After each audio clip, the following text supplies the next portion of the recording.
What is up YouTube? My name is Skoldiee and today we're gonna make a video on how you can use the information that the game gives you to gain an advantage of your opponent. So let's just jump into the first clip straight away.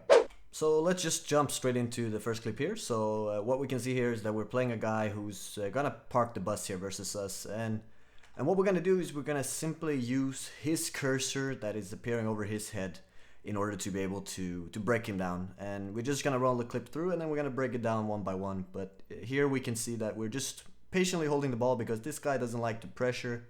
We're currently winning 2-1 as well, so we don't wanna do any stupid mistakes. And as for a little while here, you can see that we're just using his cursor switching to find the very easy passes. This guy was very toxic when he scored the 1-1 goal, so that's why he got the shish. But if we go back, we're gonna see here that when we look at the clip here, we can see that we're constantly just always monitoring his cursor. Which player is he controlling and what spaces is he looking to cover? So what we can see here as well, this guy is not very good at pressuring. So what he's going to do is simply just going to cut off all the passing. And what I'm going to do is I'm just going to simply wander forward and wait to make the first decision. So we can see here, this guy is very late into the pressure, and you can see he's just not interested in pressuring at all. I have plenty of space here. And currently I'm just looking at his cursor, see what kind of player is he controlling in order to gain advantage.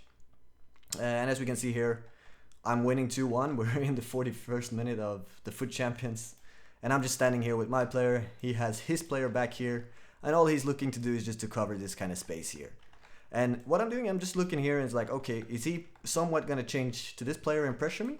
Well, nope, he's not. He's just going to sit there waiting for the AI. And eventually when he does, he's not going up to pressure, he's just looking to change to different players. And what you can see, when he actually goes up to pressure, all of a sudden he has pulled apart the Neymar here. And you can see once again, as soon as I receive the ball, what he's doing is he's backing off.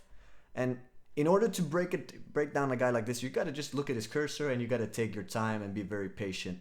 And in order to make sure that you win the mind game, because this guy is not gonna pressure, he's just gonna sit back. As he's doing now, you can see he's just trying to cover the passes in here. But eventually, what he's going to do is that he's going to make a mistake. And all of a sudden, this pass is open up here. And then you can see it's an easy goal. And the reason why you can see here is that this guy is like, he cannot cover two spaces at the same time with just one kind of cursor. So eventually, after a little while, you can see here that he gets a little impatient. And that he's trying to pressure us because it's not his strongest game. Because you can see here that he's just backing off, and I'm just taking my time looking at his cursor. Which player is he controlling and what spaces is he covering? And this makes it easier for me to make my decision on where I want to play the ball and how I want to find the spaces. And that's also the reason why I find this kind of space here, because you can see he's just looking to cover this one. All of a sudden this place opens up here, and what happens is he's trying to cover this pass here, but the pass is gonna go in behind him because he's using the left trigger and right trigger at the same time. So that's a little bit about it, but we'll jump into next and I'll show you how you can make your more decisions. So just jump onto the next clip. So let's jump into the second clip here, and we can see that we have a position here where we're just gonna run down the wing with Adama.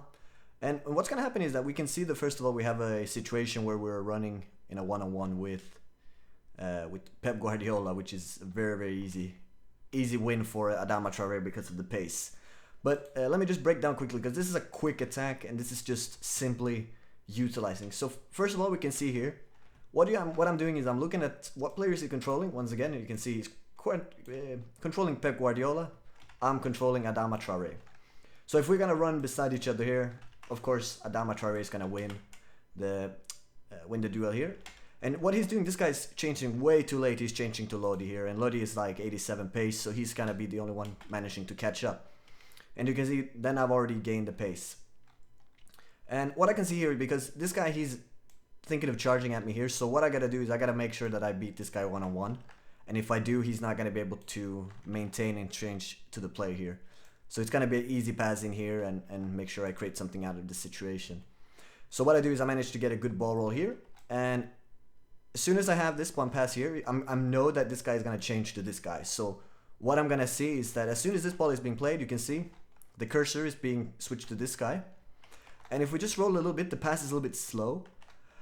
But what I'm doing is I'm looking at where this guy is going, So I'm using the information of the game that it gives me that he's going to attack the ball here. He's going to try to break it.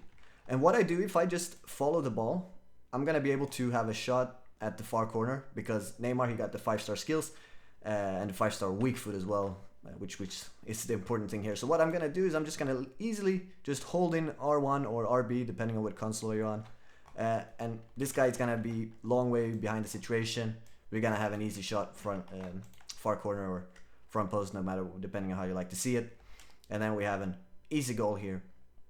All because we're making the judgment here that we can see that what player is he controlling. Is he controlling this guy or is he going to control this guy?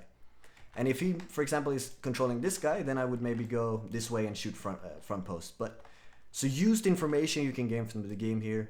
What player is he controlling? And then just make the decision after that and see what's going to happen. Because it's going to be a lot easier to play FIFA if you make your decision after what player he's controlling. So let's just jump into the last clip, and here we are playing an Elite 1 player, actually Rice Bennett, the pro player. So as you can see, we're just constantly always the same thing here, just looking what player he's controlling, and then after that we're making our decision. And because of that, we get an easy goal here versus a very, very good player and a very, very good defender with really, really good players. So as you can see here, first of all, we have the ball here. So here I'm just looking at, okay, he got Vieira, which means he's most likely going to cover this space here. And if I'm going to play the ball here, I'm going to be having a bad time. So what I'm doing here is I'm just constantly just slowing down the tempo. Once again, just looking what player is he controlling and where is he moving his players. And you can see here, he's not controlling Vieira now, which means that if I just hold on for a little bit of a second, you can see here that Vieira has actually followed Lozano out. He's controlled Hullet, which means that we have an easy pass in here. And then what's going to happen is that we're going to have Balotelli running down here. And what we do here is that we see that he's controlling this guy straight away, which is very, very good. But if I just do a double tap X in here, he's not going to be able to react, and if we're quick enough. And in this situation as well, you can see that he's going to be in a one-on-one situation here. So he got to decide. Either I go for the strong foot with Balotelli, or if I take the ball like I do here, I just control it, go the opposite way, and then protect it. Because you can see Balotelli, we're facing the back, it's not going to be easy for him to intercept. So I'm just making sure that I'm looking at, okay, he's moved a little bit to the side here, which makes it easier for me to just go around here and finish this attack off. And as you can see here, once again, you know, if we just move forward here, just constantly just looking, what player is he controlling? Can I play this ball in here, or is it going to be marked? Nope. We're going to have to do a double tap over here. So basically, you know, it's like always just looking at what player is he controlling, where is he pulling his players, and then just make the decision after that. Because you can see here, all of a sudden, Vieira is out of position because he's not controlling him. And then that's what allows this whole attack to be concluded. So conclusion of this video is that you should always look at your opponent's cursor, make the decision after that, and then you're going to have a lot easier time of creating your attacks, especially versus people who's just parking the bus. And as soon as they make the mistake of moving the player out of the position, that's when you strike. And that concludes the first video that I have done on YouTube in several years. So what's going to happen now is that you're just going to go into your next game, you're going to look at your opponent's cursor, and then you're going to use the information in order to create your attacks. So hopefully you've learned something new, and if you've enjoyed this video and want to see some more content from me, just hit the subscribe button, and if you enjoyed this video, please hit the like button. Otherwise, I'll see you next time.